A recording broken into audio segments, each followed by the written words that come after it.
Okay, so this is a quick video on chapter titles and subtitles, which you should know serve both a content purpose and a marketing purpose. And here are some things to keep in mind as we talk about these, about chapter titles and subtitles. First, after a cover and the flaps, the table of contents is where potential buyers look.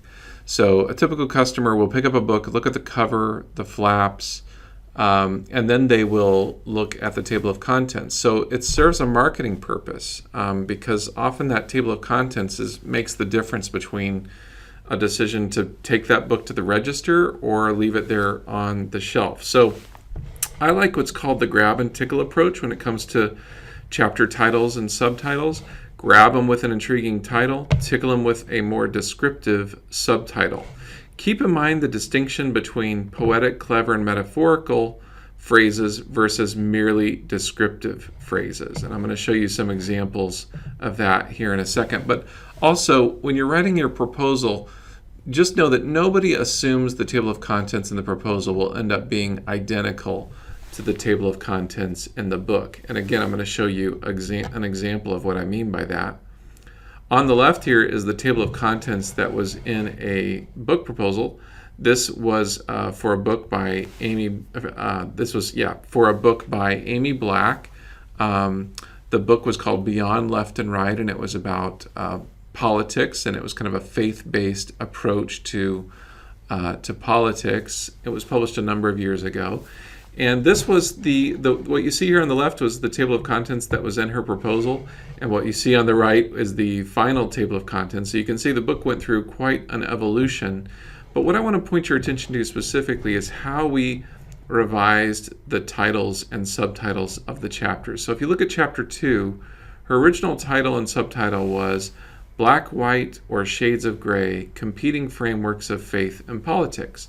Not bad, but we changed it to When It's No Sin to Compromise, From Black and White to the Real World. So hopefully you can see how that title is, we're trying to be intriguing there. When it's no sin to compromise, from black and white to the real world. So a little more descriptive in the subtitle.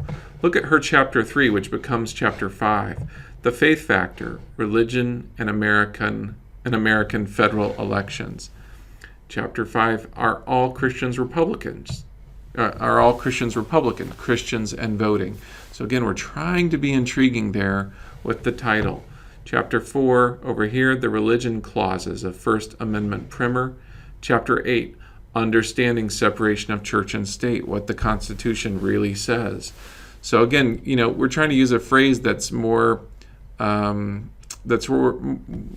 a part of the culture, separation of church and state. Everybody's heard of that, whereas the religion clauses, maybe not everybody's heard of that. So we're trying to use a phrase that people will connect with, identify with, and hopefully that they'll find intriguing.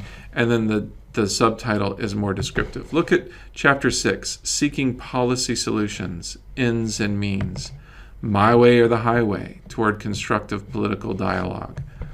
Christians at the ballot box, Making an Informed Choice, Behind the Curtain at the Voting Booth, A Decision-Making Guide.